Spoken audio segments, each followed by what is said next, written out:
আজকে জানো তো বন্ধুরা, আমার শরীরটা বিশেষ ভালো নেই। কালকে সারা রাত ঘুমোতে পারিনি। তার কারণ পেটে খুব ব্যথা হচ্ছিল। কোনো কারণে হয়তো গ্যাস ফ্যাস হয়ে গিয়েছিল। তা যাই হোক, সকাল থেকে শুয়েই ছিলাম, মানে ঘুমিয়েছিলাম। রাতে যেহেতু ঘুমাতে পারিনি, রান্নাবান্নার সেইভাবে যেহেতু ঝামেলা নেই, ঘুমিয়েই ছিলাম। তা এখন অনেকটাই বেলা হয়ে গেছে। বেলা বলতে মানে বিকেলই হয়ে গেছে, প্রায় 4:30 বাজে। আর আমাদের এরকম অনিয়ম তো বেশ কিছুদিন যাবৎ চলছে।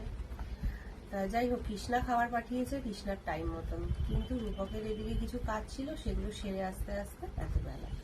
তা আমিও রূপকের জন্য বসে আসছিলাম। তা আজকে কৃষ্ণা কি পাঠিয়েছে? আজকে পাঠিয়েছে ভাত, গন্ধরাজ লেবু, এদিকে পটল পোস্ত, মুগ ডাল, একটা পাঁচমেশালি সবজি, আর সাথে আলু ভাতে আর চাটনি। এই হচ্ছে আজকের দুপুরের মেনু। ছেলে কলেজে গেছে, কলেজ থেকে এখনো আসেনি। তার রূপকের খুব খিদে পেয়েছে, তার রূপককে খেতে দিয়ে দিই।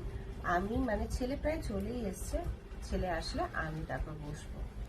তার রূপক আজকে আর ওয়েট করতে পারছে না। অন্যদিন বলে তোমরা যখন খাবে তখন আমিও খাবো। তা আজকে বলছে না, আমার খুব খিদে পেয়েছে, আমাকে দিয়ে দাও। তা সেই মতনে ওকে দিয়ে দিচ্ছি, একটা চামচ আনতে হবে। তা যাই হোক বন্ধুরা, রূপককে খেতে দিই, তারপর আমি নিজেও খাবো। তা চলো, সাথে থেকো।